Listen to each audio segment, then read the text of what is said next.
So hello guys, welcome back to our new. तर guys आज है दूसरा दिवस पुणे एक्सप्लोर करण्याचा।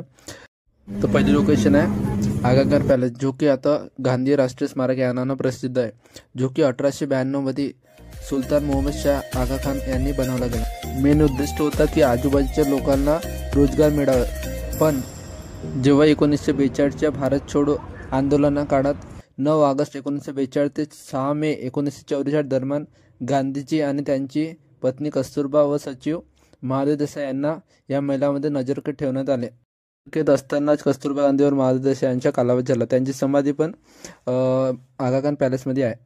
मग 2003 मध्ये जो आर्किओलॉजिकल सर्वे ऑफ इंडिया यांनी हा राष्ट्रीय स्मारक या नावाने डिक्लेअर केला।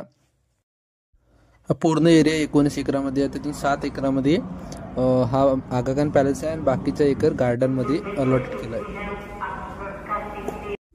आणि खूप येथे फॉरेनर आणि इंडियन पण लोक येतात, जे की तुम्ही तिकीट 20 रुपये आपल्या इंडियन लोकांसाठी आणि फॉरेनरसाठी 300 रुपीज आहे।